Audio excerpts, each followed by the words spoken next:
Sarah. Yeah, watch yourself.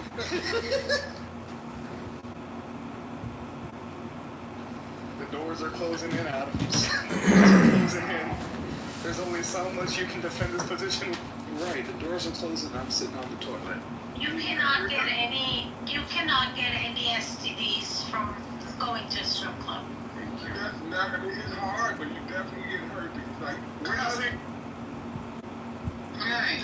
Anyway, instructions. For each of the following statements, got it. Hey,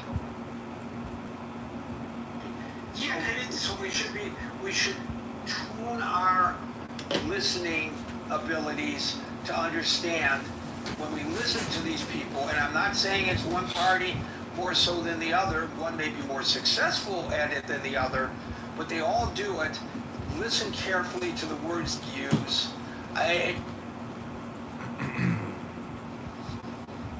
You cut out, Gary. You cut out. Gary, you cut out. I said I think you live in New York, right? I do, yeah. Okay, well, you know that in some circles, and this is gonna catch on because Ma'am Donnie is running for office, and I'm not a Ma'am Donnie fan. I've been pretty honest about that and transparent. But the terminology, they're trying different ones. The new one that's just started is, ready for this? Communism on the Hudson. And that's going to take. That or some form of it is going to take. So he's not even elected yet, but you already live, Darryl, I hate to tell you, in a communist regime like the CCP. Yeah, and think about what you just said. Most people, when it comes to the sound bites, go back to the same sources because they're likely going to be sound bites that they already agree with, right? So you have the whole idea about the confirmation bias. And then with the word salad, right? It became, these leftist, communist, socialist Democrats. They just kept adding words. First it was leftist Dems, then it became leftist socialists. Right, and I didn't bring this up to get us on a different tangent. Yeah, no, I understand, but it's just words. But right, I'm just saying that we need to be, we have to listen more carefully than we do as a society. Thanks, Darryl. Denise, thank you everybody who's in queue for their patience. I'm going to get to all of you, I promise. Denise. Yeah. Hi, Gary. Hi, everyone. I do have a few points. So just to start with, the politicians, they know better, and I don't, do people not care about their legacy? For example, hearing out of her own mouth, I see her on the screen, and Lisa Murkowski saying, well, I did the best for Alaska, but I hope this bill doesn't pass because it's bad for the rest of the country. Do they not care about their legacy? Second point is they could have already gone after waste, fraud, and abuse. They didn't need to make cuts to go after waste, fraud, and abuse. And actually, some of it is, as people have brought up, the logjam of these providers getting away from things because there's so much bureaucracy and it's maybe hard to catch them. We're just adding more bureaucracy when people now are having to log in these 80 hours and who's keeping up with that, and it's just going to be a logjam there. Another point Francine brought up about a quarter of births being covered by Medicaid.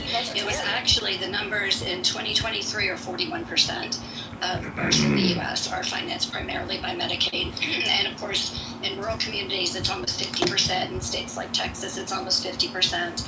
And the SNAP assistance that's being cut, children don't deserve to have to struggle for food. It has nothing to do with them, and no matter what is going on with their parents. And many mothers are not deadbeats, but it's very difficult to provide food and everything your child needs when these mothers and single fathers may be in lower income jobs, and then at the same time they have to pay for daycare, they have to pay for rent, which is not inexpensive anymore, as well as utilities and gas and all the things. And when it comes down to it, do they have money to go to the grocery store and buy what their children need? And so it's not that everyone is gaming the system and is a deadbeat. There are many people who really do need this assistance. There's a huge difference between making $12 an hour than there is people who make it, a nice living. And another thing is, this is adjacent to the Medicaid, is there will be significant cuts, they say, to the ACA marketplace. And that's been a great program for people who were uninsured. A lot of kind of everyday people who were uninsured were able to get health care because they had some subsidies. And it's going to hurt a lot of small business owners. I've heard, people interviewed. It's going to hurt freelancers. I have a family member who's gone back to school to better themselves, and so they're working part-time. And it's going to be more difficult to qualify, to keep up with, and more expensive for people to be insured. So there's going to be a lot of people going without. Young people will think, oh, I don't really need insurance. It's too much now, and that can't help. And then one more thing, when we talk about these rural hospitals, so many of them are already struggling, and from what I've read, certain states get extra Medicaid funds to disperse to these hospitals. And at least I heard a doctor today on being interviewed, and he was talking about at least 25% are at risk of closing. For one, making, as we know, healthcare harder for people in rural communities, and especially when it's really needed. But another thing to think about is the medical jobs at these hospitals is one of the kind of best employers in the area, and the best incomes are the people who are able to, be employed in these hospitals and work in the medical field in these areas. And that will go away from these communities. So there's that effect as well. So anyway, those are just some of the points that I had to share. Thank you. Thank you, Denise. David. Hey, Gary. So, the Congress people that voted for this, they just need to own the fact that this was a massive ploy to give tax breaks to more of the wealthiest of this country, on the backs of the poorest of this country and the most vulnerable. I've heard an argument that upwards of 20 million people will be affected by these bills, by the gutting of Medicaid throughout many of the red states, the congressmen from those red states that voted for this. It's even more egregious that it was brought out that there was a congress member from Pennsylvania, a guy by the name of Renahan, I believe. Elizabeth Warren pointed out that he sold stock in a Medicare-backed corporation, Centene Corporation. And since this bill has passed, that stock has dropped 40%. So, we're seeing the way our politicians game bills to enrich themselves and to protect their portfolios. Yeah, but in fairness, David, this is not insider trading because all this is out in the public specter. So if you had that stock and you saw that this bill was likely going to pass and you dumped it, even if you disagreed with the bill, wouldn't that have been a prudent thing to do? I don't think there's anything onerous about it. Well, the way you got to look at it, Gary, is am I passing the bill because it's going to hurt my constituents? I get that. I get that part. Yes, that's true. Okay. I don't think it's insider trading necessarily, no, but it might have influenced his voting decision. Of course. So, and who knows how many until, trades are done in the darkness of night without there being, people knowing about it. I mean, my point is, Gary, is that and I heard this fraud and abuse, this is the canard. This is the canard they use to go after the immigrants, to spend all this money to go grab a few criminals when they're smashing everybody in their way. We're going to smash all these recipients of Medicare or Medicaid in their wake to catch some of the fraud, abuse, and waste that we think is out there. So it's really a kind of a red herring to basically smash and to deny and reroute our tax dollars toward tax cuts that none of us benefit from, by the way, enriching, the billionaire class. And at least Elon Musk, as much of his own interests may not have aligned with this bill, and because of that, he's now upset that the deficits are going to rise and the debt will not go down. At least he's being honest from a fiscal standpoint, saying that how are we going to pay for this down the road? And we just keep kicking the can down the road, Gary, to the future generations. And to Dr. Francine and others talking points about do we really care about families? Do we really, is this a family values party? Do we really care that the youth of today can't afford to have children? I mean, especially these young men today. I mean, God forbid they have a child at age 24, 25 with no income, and then they're on the hook for 18 years of child support, let alone the cost of feeding and clothing and all the health care that goes into having a child. And so where is the backstop of the idea of a family, a nuclear family that they want to rid us of the trans threat to our society, which they've been very successful doing, bullying universities and creating these onerous bills affecting that. But yeah, where's the backstop? Where's the money? At least Viktor Orban in Hungary puts his money where his mouth is. He says, look, you're going to have a family of 4. We'll subsidize your cars. We'll give you free health care. We'll even pay you money to have children. And there may be an agenda there for them to have their own nationalistic Christian white Hungarian society, but at least they're promoting and they're backstopping young families in a way that doesn't lead them into debt, future bankruptcy, and obviously the high divorce rates that our society sees every day.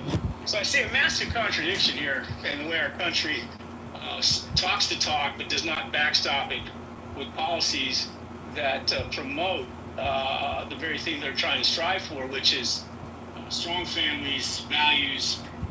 Instead, they're saying, by the way, your grandma, we talked about this yesterday, is no longer going to have the funds needed to be comfortable in that retirement community. And so, who's going to have to pay for that? That's going to come on the backs of the other aspects of the middle class who just don't have the money to pay for those. I don't know if anybody's ever had to go out and look for health care for their fathers or mothers, but to put them in a home 24/7, especially if there's dementia or Alzheimer's or any of those kinds of things affecting your loved one, it is absolutely mind-numbing how much it costs to give round-the-clock care so that your parents can have end-of-life dignity in this country. And so, congrats to the glass raisers of this administration and to those that are going to not ever be affected by this bill. But let's hope that there's some sort of course correct in 2026. Otherwise, this is gonna end badly for a lot of people here, and I'll end there. Thank you, David. Dude.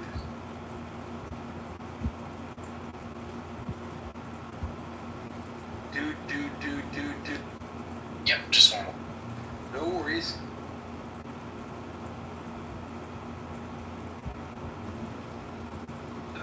Are you with us or against us, dude? Sorry about that. I was just busy. So basically, I'll just keep this short. I don't want to hear anyone who supports this to complain about homeless people ever. That is your ignorance and I don't know, disrespect or disregard for other people who are suffering. I only came up here because I heard somebody say that health is the sole responsibility of the individual.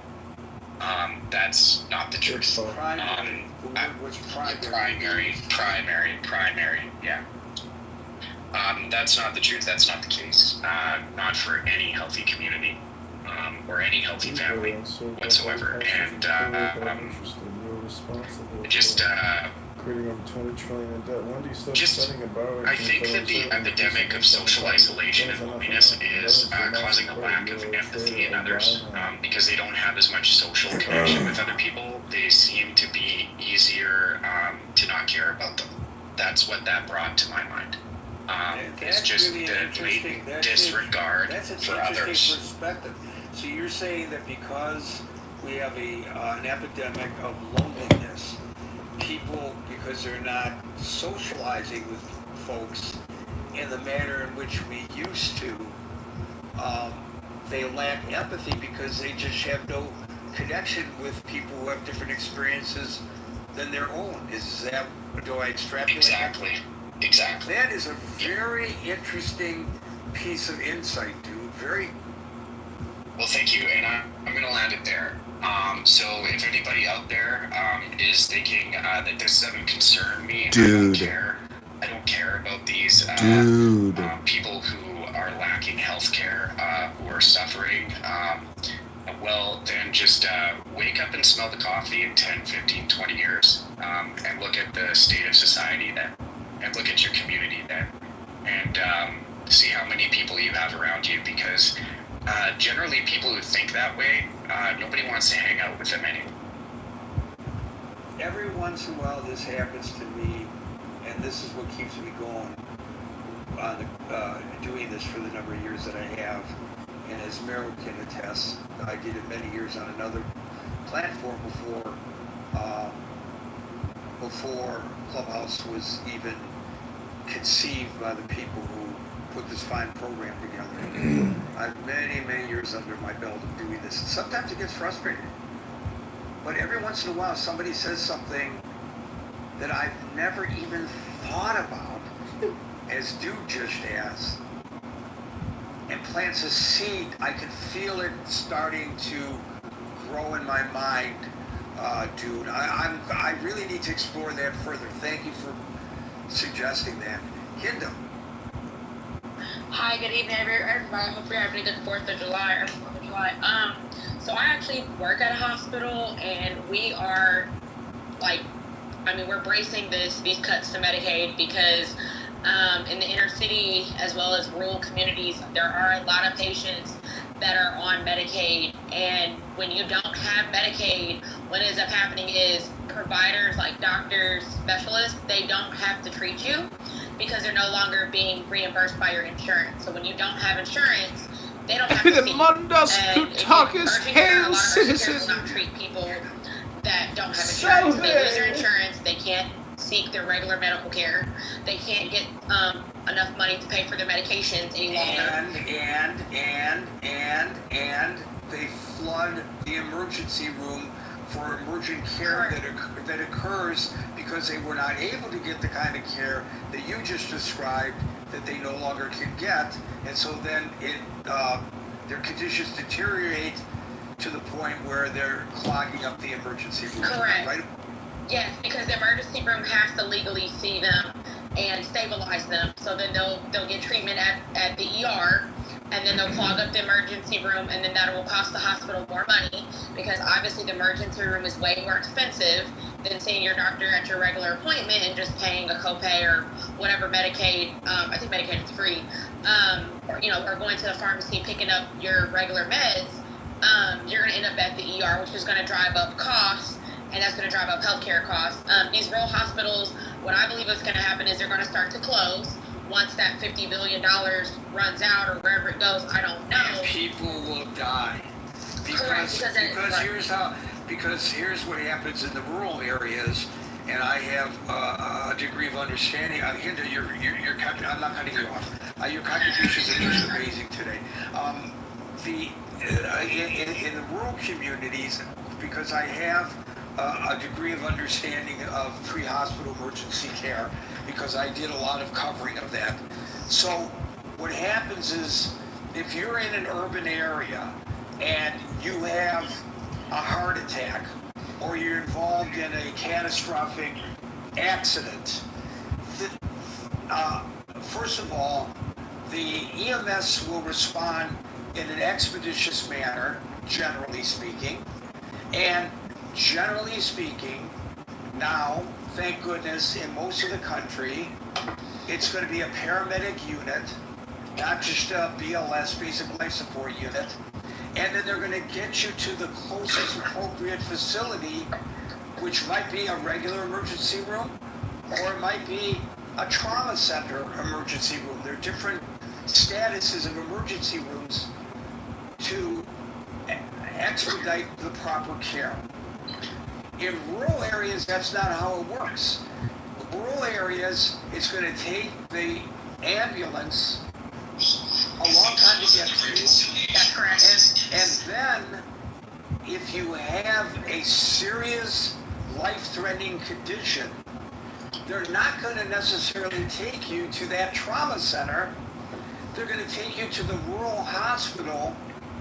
And what will happen at the rural hospital is that the doctors there will try to stabilize you. And what do all of these rural hospitals have? Heliports. And why do they have heliports? Because then, by the way, at great cost, a medevac is brought in, weather permitting, to fly the patient to the healthcare center that the rural community cannot afford to sustain. Now, imagine the just 1/4 or 1/8 of the rural hospitals blows. I will tell you right now, and I'm sure there's studies that will tell us the projections. Imagine how many people are going to die who otherwise would have lived if those hospitals hadn't closed. And now, check me on that if I'm wrong on that. Yeah, I think this bill is just a bad idea for all Americans. I think that the Republican Party, namely, I guess I don't really even consider them to be Republicans nowadays. I don't even know what to call these people because I was born, of the '80s, so I remember Bush, the dad Bush, and was the Bush after the son Bush, and other Republicans. I don't know what to call this group of people because I think they've lost their minds. But yeah, I just think this bill is a bad idea all around for Americans. And I will say this, I don't want to take up the stage, but when they talk about these work requirements, you can actually look it up. In the state of Georgia and also in the state of Arkansas, they did implement work requirements. They did it in 2018 and 2019. They created a program, and their belief was that if they implemented work requirements, it would force people or make people become employable and get off Medicaid. And what exactly had happened was the exact opposite. The rate of employment did not change, and several thousand people ended up losing their Medicaid benefits because the government in those states did not have the ample resources and the administrative staff and the database and all the things that go into tracking these work hours. So all these people ended up losing their coverage, and there was one man in particular, a story about him was made. He actually lost his coverage. He could no longer get his medications, so he ended up actually getting sick, and he actually ended up losing his job because he was no longer deemed physically able or legally able to work that job because he wasn't able to take the purpose of jobs that he had to take these meds. And so he ended up actually losing his job. So then he was without insurance, and then he was without a job. So I don't think that these work requirements are a good idea because we don't have... And I am going to interrupt you, but in those two states, right, even though they didn't work and they resulted in fewer people being covered, they kept the work requirements. Right. So all I want to say is I don't think these work requirements are a good idea. And the last two things I want to say is the things that I think we should be focusing on are the barriers to unemployment, which are childcare, which are physical, mental disabilities, right? Learning disabilities, education, right? You gotta have the education to get certain jobs. Certifications cost money. Going into certificate programs and apprenticeships, those things cost money for you to enroll in those kind of programs. Transportation, I think those are the things that are barriers to unemployment. I don't see how Medicaid, there could be a few people out there possibly, but like I said, I worked at the hospital. The majority of people I saw on Medicaid were elderly, disabled people, and also people that they worked, like Dr. Francine was talking about, they worked and had children, like single mothers or a family. They worked, but they didn't make enough money to pay for insurance, or their job didn't offer insurance. For example, like Walmart. They worked at the local Walmart, which didn't offer insurance, and the income that they were making qualified them to go on to Medicaid. So that's all I want to say. Thank you so much for letting me speak. The studies that I'm looking at as you are speaking, one from the Family USA and one from the Crouchy Shep Center, suggests that more than 300 rural hospitals nationally face potential closure under the terms of this bill.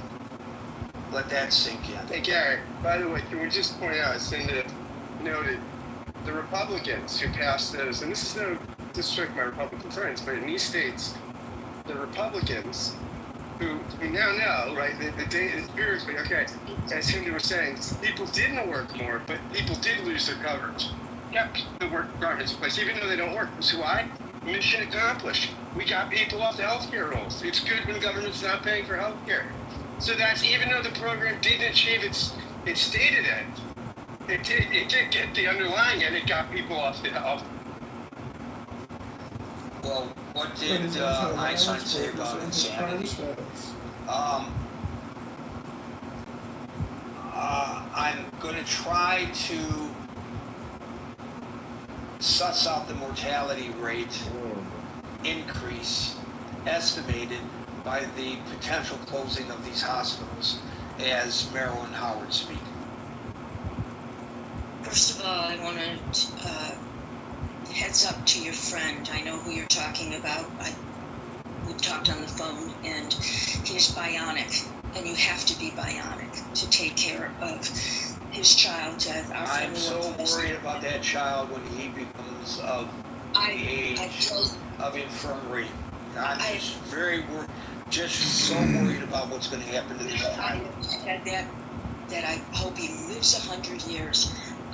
Our family was, sadly and not sadly, our family had some relief because the child we were watching he passed away at a young age. But nevertheless, you still needed to be bionic to do every single thing to get help.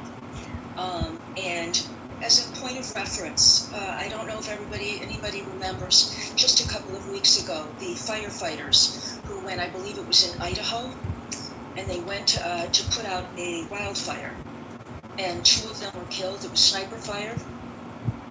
I don't know if you followed that story. It was sniper fire. Sniper fire.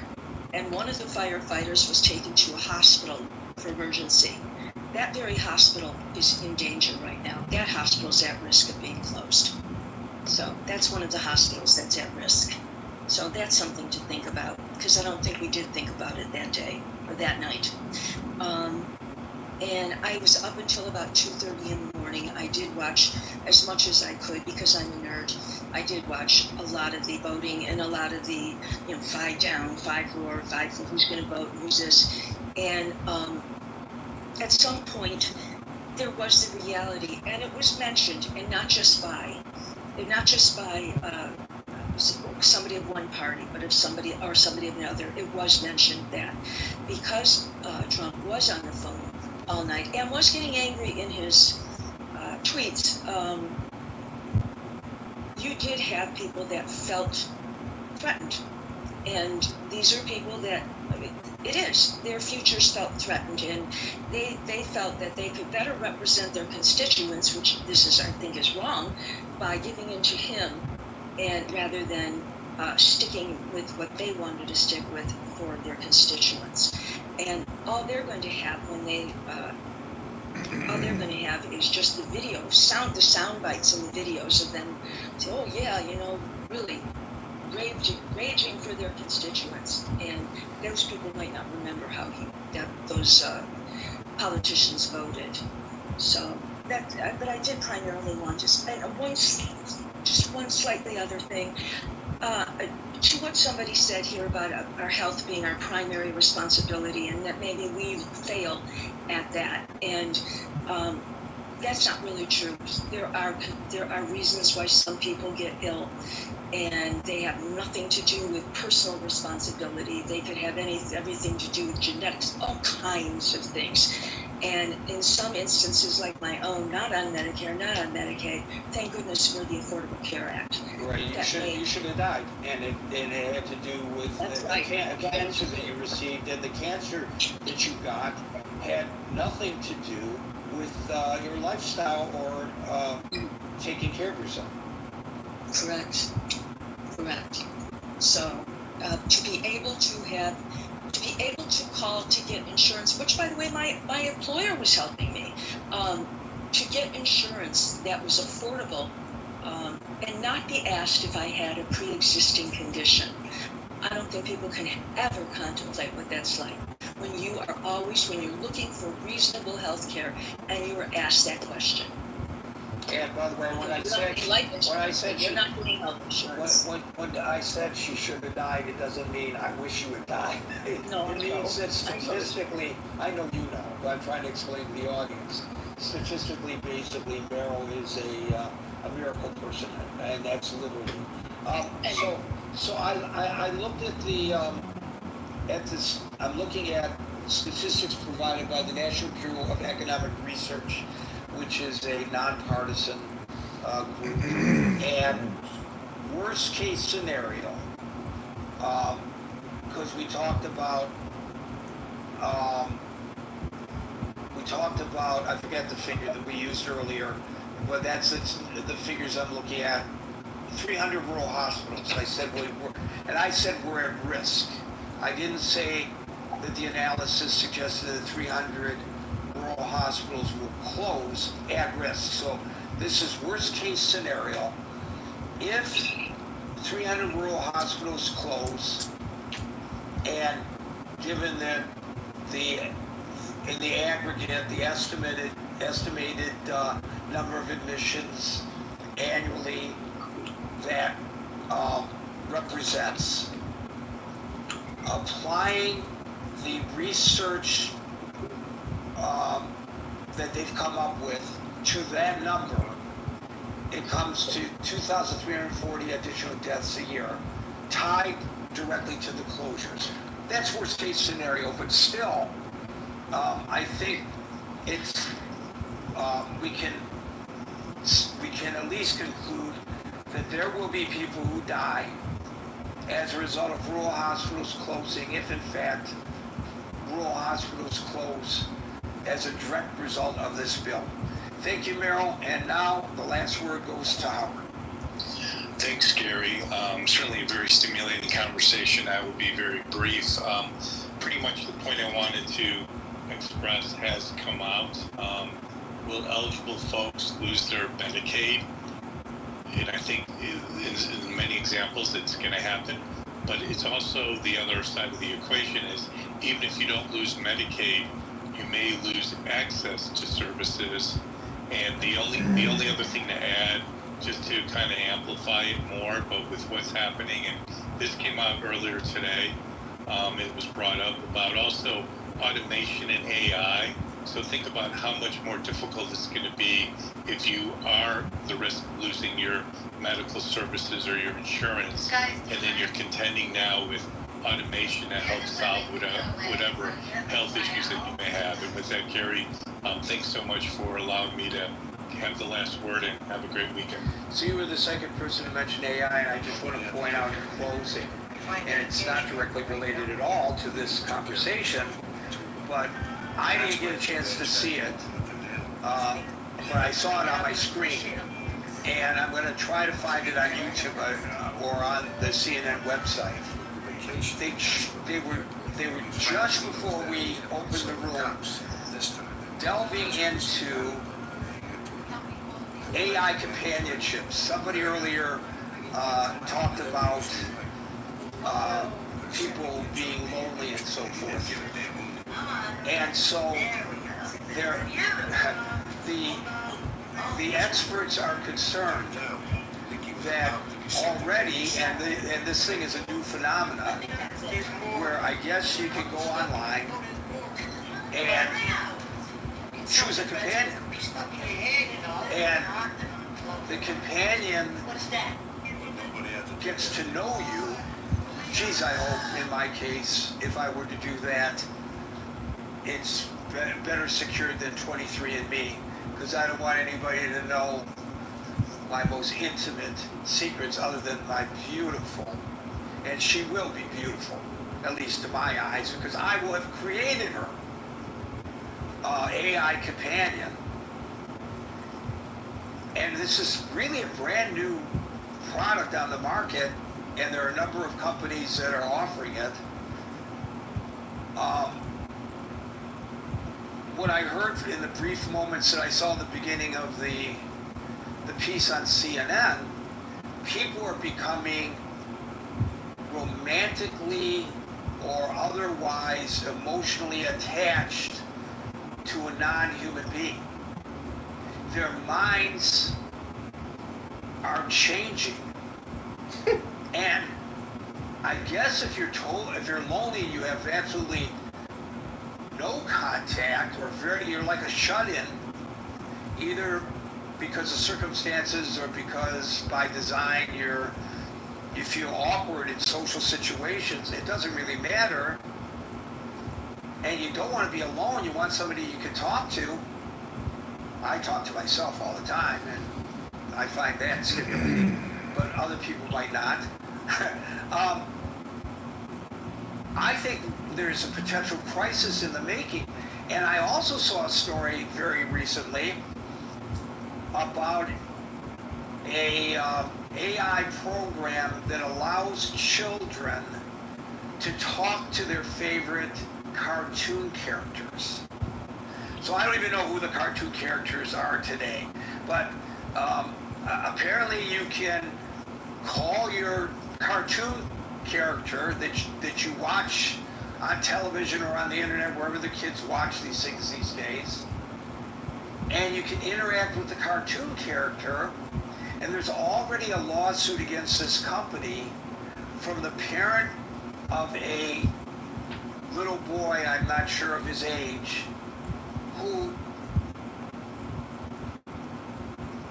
got involved, quote unquote, with this AI generated cartoon character, and apparently things didn't go the way he wanted it to go, and the little boy committed suicide. Oh my. And Gary, in the example I was trying to express as it relates to Medicaid, you may start hearing about people saying, well, you may be losing some benefits, but now you have AI that can have all your answers for your medical situation. That's the point. Try it again, Hal. Oh, I'm sorry, Gary. I was just going to say, yeah, in this case, as it relates to like loss of Medicaid, there may be in the future value propositions or companies basically saying, well, you may have lost some of your Medicaid or all of your Medicaid benefits, but now here's an AI tool that you can consult with, and it'll diagnose and take care of all your medical issues, essentially replacing seeing a personal medical practitioner. That's the point. Or at least talking to one. Because Exactly. There's telemedicine too, which is not, as good as the doctor actually looking at you and, checking your reflexes or whatever the doctor does. Exactly. So this is very important. Are we going to trust healthcare to an AI? I bet you people who can even afford to go to see a doctor for reasons of expediency might voluntarily opt into such a program. Folks, we're here Monday through Friday from 5 p.m. to 6 p.m. New York time, but we will not be here tomorrow, Friday, for the 4th of July. Enjoy your holiday. Even if you're not an American, we give you permission to grill some hot dogs and hamburgers and baked beans and I guess corn on the cob. And then you will feel like an American even if you are not. Folks, we'll see you on Monday. Everybody have a great weekend. Be safe and peace out. Giving us a recount, right, of what happened to the Israelites in history when we were in captivity under the Egyptians, how he delivered us. He calls us out of that land and calls us to inherit a new land. Jump down to verse 17 real quick. Verse 17. And while as they sinned not before their God, they prospered. So after we inherited that land, it said, long we didn't sin before our God, we prospered. Right? When you look at the kingdom, to David, to Solomon, it said, as long as we didn't sin before God, we prospered. As long as us as a nation wasn't in sin, he allowed us to flourish. Read on. Because the God that hated iniquity was with them. Because God was with us. Right? But God hates iniquity. God hates sin. As long as we was doing what God told us to do, God was with us. Read on. But when they departed from the way which he appointed them, they were destroyed in many battles very soon. Read. And were led captives into a land that was not theirs. Come on. And the God was cast to the ground, and their cities were taken by the enemies. But when we sinned against God, you see what happened? It said the nation of Israel would be carried into slavery. And that's what happened with so-called blacks, Hispanics, and Native Americans. We transgressed and we sinned against God. Therefore, God caused us to go into slavery. Read on. But now are they returned to their God, and are come up from the places where they were scattered, and have possessed Jerusalem, where their sanctuary is, and are seated in the hill country, for it was desolate. Read. Now therefore, my Lord and Governor, if there be any error in this people, and they sin against their God, let us consider that this shall be their ruin, and let us go up, and we shall overcome them. But if there be kryptonite to the nation of Israel is our sin. He said, now you see, my Lord and Governor, if there is sin going on with the people, then we can easily overcome them. Right? Let's give them pork. That's the new white meat. You know, give them the Super Bowl. Because, you know, Negroes love the Super Bowl. We love to watch football. We love to watch basketball. Take our focus away from what's actually important. Put the video on the TV screen. You know, make tip drill for them. Negroes love lust and lasciviousness. Right?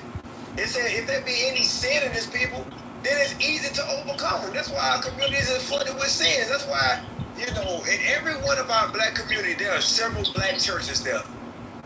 And in every one of them communities, there are gangs, there's drug dealing, there's prostitution going on, and ain't no correction going on in there because in the churches they teach, oh, you can't judge nobody. Oh, we're not under the law no more. If we're not under the law and we can't judge nobody, then who gonna tell them to stop hoeing on the corner? Who gonna tell them to stop gangbanging? Who gonna tell them to stop selling drugs? Because from Christianity's standpoint, you can't judge nobody. Christianity allows us to continue in sin so we can stay in the lower state that we're in. Read the next verse. But if there be no iniquity in their nation, let my Lord now pass by. Lest their God be for them, and we become a reproach before all the world. So they can't allow the truth of the Bible to be taught. Because if the truth of the Bible be taught, and you so-called blacks, Hispanics, and Native Americans, and the diaspora that have been scattered through slavery were to wake up to the truth of who you are and actually apply the commandments of God, this nation falls. Babylon the Great falls, Rome falls, France falls. Every nation on the face of this earth will fall when the nation of Israel repent and return to who they are. So no, they can't allow for you to hear the truth. Why would they allow that? If they want to continue their rulership, why would they teach you that Jesus Christ was a black man? Why would they teach you, you know, that Jesus Christ only died for his people, the so-called blacks, Hispanics, and Native Americans? Why would they teach you got to keep the commandments? Why would they teach you? Yeah, right. So why would they teach you that? They wouldn't teach you that. I got two questions for you. Yeah, go ahead. First question. Are you saying that the churches we know, like Sunday church, they are intentionally lying to us, or they doing it unaware? I think I know that some of them are unintentionally doing it, and others are intentionally doing it, right? Because read that now in Isaiah, right? Isaiah 29. Because there are people who are actually taught, well, they go to their seminary schools and they are supposedly taught about what the scriptures say. And there are people who just regurgitate what they heard. Like me, I grew up in Mississippi, right? I grew up in Mississippi.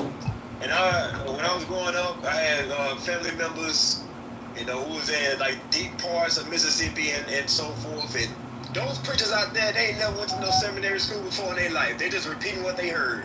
You know what I mean? A lot of preachers don't know nothing, right? But some of them do, and they intentionally don't say nothing. Like TDJ of the Igbo people, and then he was Israelite. Did you know he acknowledged that?